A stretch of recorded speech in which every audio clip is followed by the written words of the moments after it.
काली नजर। माँ, माँ।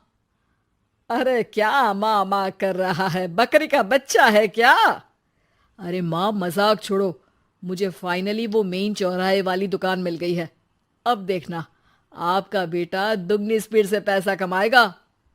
ओफो, ये क्या? मेरी ऑनलाइन मेकअप क्लास चल रही है। इतनी जोर से क्यों बोल रहे हो आप दोनों? अरे मेरी धर्म पत्नी जी, मेकअप क्लास बाद में करना। वो चौराहे वाली दुकान मिल गई है हमको। अरे वाह!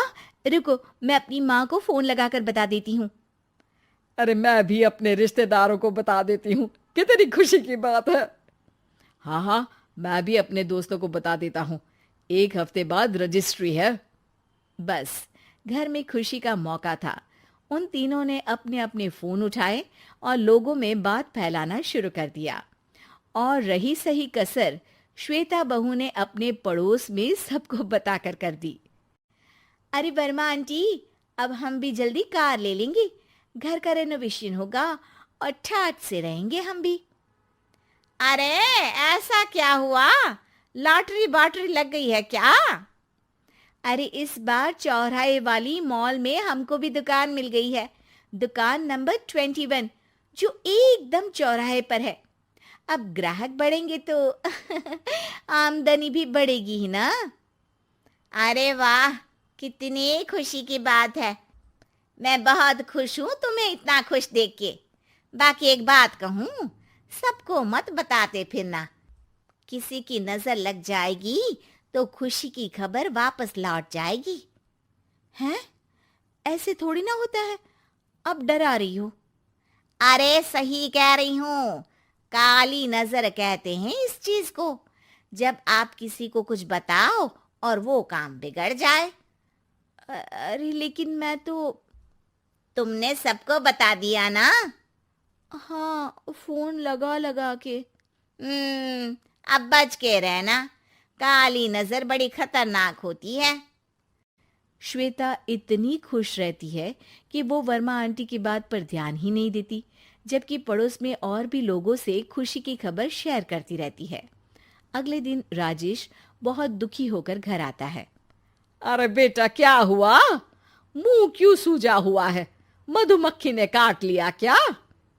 माँ, वो दुकान किसी और के पास चली गई।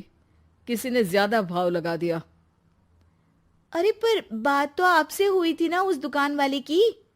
हाँ, आज मैं टोकन अमाउंट देने गया था, तब मुझे पता चला। कोई आकर सुबह मुझसे पहले ही ज्यादा अमाउंट दे गया। हम्म, काली नजर। क्या? क्या कहा? वर्मा आंटी ने समझाया था कि किसी को बताना मत, वरना काली नजर लग जाएगी। अच्छा, तुम्हें उनकी बात मान लेनी चाहिए थी। उनकी बात मान लेती, लेकिन उसके पहले ही सबको बता चुके थे ना हम तीनों। अरे अगली बार से ध्यान रखेंगे। कोई भी नई चीज होगी तो किसी को नहीं बताएंगे।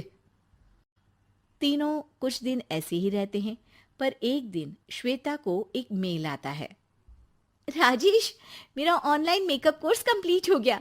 अब मैं खुद का पार्लर खोल सकती हूँ। अरे वाह, अपने मोहल्ले में ही खोलते हैं। ये जो घर के सामने दुकान है ना, वहीं। हाँ, यहाँ सस्ती भी मिल जाएगी।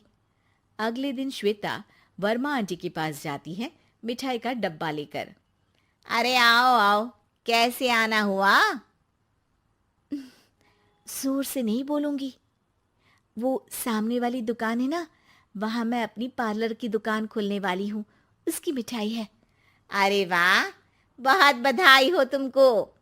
हाँ, मैं कमाने लगूंगी तो राजेश पर पूरे घर का बोझ नहीं रहेगा ना आंटी जी। ये तो है। पर ये बता कि तूने ये बात किसी और को तो नहीं बताई ना? अरे नहीं नहीं, पिछली बार गलती कर दी थी। काली नजर लगी किसी की और राजेश के हाथ से वो दुकान चली गई थी। सबको मत बताना। चलो मैं चलती हूँ, कल दुकान की बात करने भी तो जाना है। अगले दिन श्वेता दुकान के लिए मालिक से बात करने जाती है। अरे लेकिन दुकान तो हम कल रात को ही किसी को दे चुके हैं। कल ही? हाँ, कल ही। 2 दिन बाद कोई यहाँ पार्लर भी खोल लेगा। अब कहीं और दुकान देख लीजिए। अरे पर हमको भी तो पार्लर ही खोलना था। हाँ भाई, ये एक ही दुकान है, आधी आधी तो नहीं दे सकता ना मैं। राजेश और श्वेता घर पर हताश होकर आ जाते हैं। इस बार तो किसी को बताया भी नहीं था, अब किसकी काली नजर लग सकती है। सुनो, तुमने माँ को बताया था क्या? अरे कैसी बात कर रही हो, माँ की नजर थोड़ी ना लगेगी।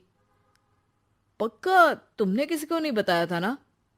सिर्फ वर्मा आंटी को बताया था, उन्होंने ही मुझे किसी को नहीं बताने को कहा।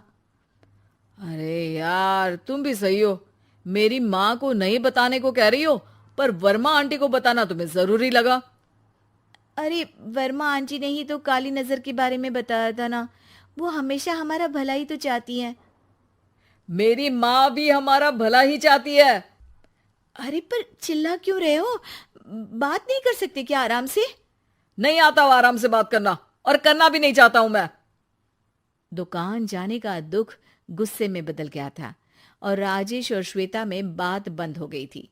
2 दिन बाद मोहल्ले में पार्लर का इनॉग्रेशन हुआ, जिसमें मोहल्ले के सभी लोगों को बुलाया गया, पर श्वेता, राजेश और माँ नहीं जाते। माँ, अंदर आ जाओ, क्या देख रही हो? अरे नया पार्लर देख रही हूं अपने आंगन से।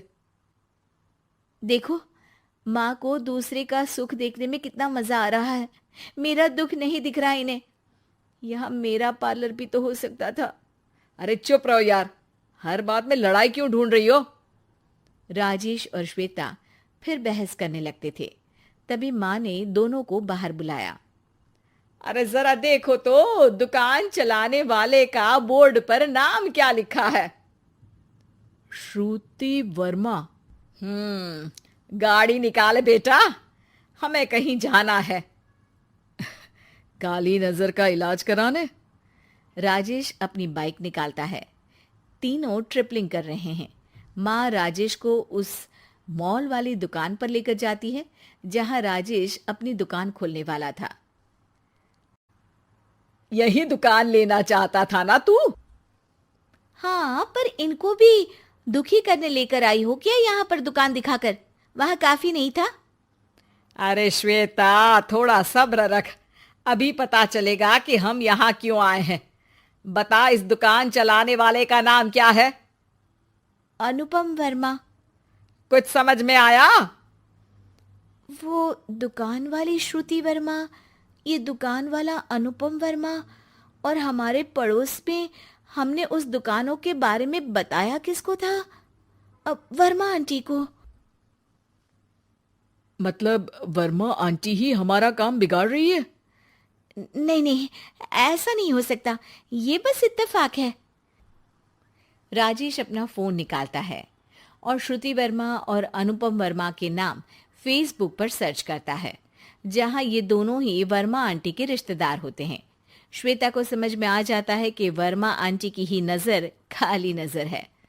अब क्या करना है? कोई भी खुशी की खबर हो तो काली नजर से बचना है, यानी वर्मा आंटी से बचना है।